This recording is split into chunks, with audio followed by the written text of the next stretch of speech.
प्रियात्मन सप्रेम जय जीव। आदि मुनीश्वर योगेश्वर परम पूज्य सत्य सम्राट सदगुरुदेव सिमनी जी का वचनामृत से एक बूंद। वही वृक्ष फलता फूलता और हरा भरा रहता है जो खूब खुले मैदान में रहता और स्वतंत्र रूप में स्वच्छ वायु और प्रकाश को ग्रहण कर सकता है।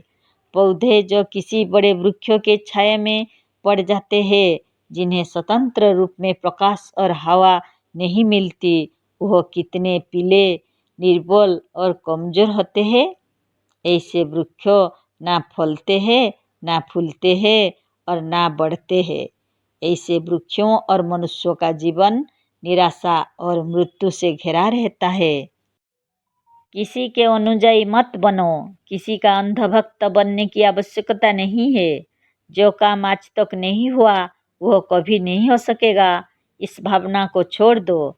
यदि राम और कृष्ण अमर नहीं हुए तो हम भी नहीं हो सकते, यह व्यर्थ की भावना है। इसी भावना के भीतर मृत्यु छिपी हुई है। इसी भावना से आज तक मृत्यु का विजय होता चला आया है। इसको हृदय से निकाल दो और अमर हो जाओ। वह मनुष्य धन्य है जिसकी बुद्धि किसी बाबा जी के हाथ बिकी नहीं है। संसार में ऐसे ही लोग अधिक है जो अपनी बुद्धि को किसी संप्रदाय, मत व मजहब में बांध चुके हैं। ऐसी बुद्धि सांप्रदायिक दुष्चक्रों और मजहबी दायरों से निकलकर आगे नहीं बढ़ सकती। सच्ची बात तो यह है कि हमारी उन्नति को सांप्रदायिक खंडरों और पुराने विचारों की भद्दी दीवार ने इस तौर पर रोक रखा है कि इसके बाहर जाकर अमृतत्व की स्वच्छ वायु लेना कठिन हो गया है। बड़ी कठिनता है। हमारी बुद्धि बढ़ना चाहती है, फैलना चाहती है और स्वच्छ वायु के लिए आगे बढ़ना चाहती है, पर पुराने विचारों की खाई उसे आगे बढ़ने से रोक देती है।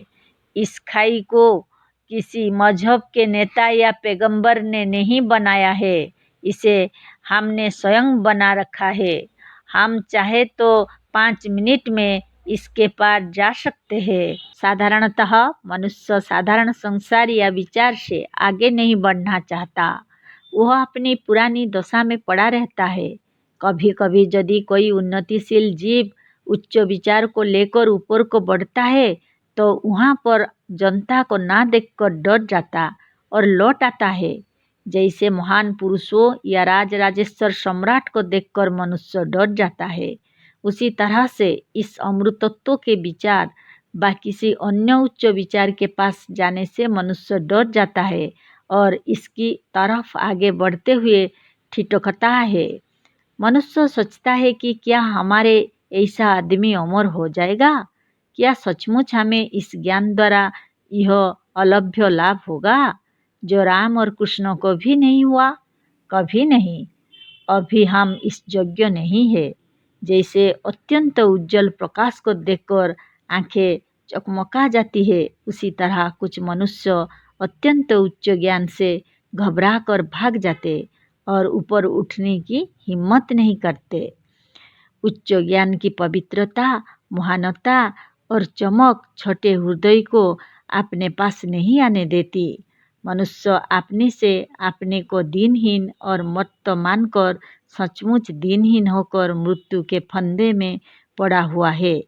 विश्वास, भावना और इच्छा शक्ति के अपार बल को स्वीकार करता हुआ भी मनुष्य अपने हृदय की दुर्बलता के कारण उससे बड़े से बड़ा काम लेना नहीं चाहता। प्रत्येक मनुष्य अपने से बहुत बड़े जीव को अमर मानता है।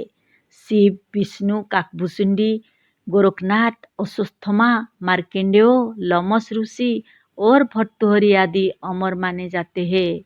यह मानता हुआ भी मनुष्य अपने को इतना तुच्छ समझता है कि वही उच्च ज्ञान पा जाने पर भी वह अपने को अमर कहते हुए कांप उठता है। बस यही विचार और भावना मृत्यु का कारण है। जय जीव।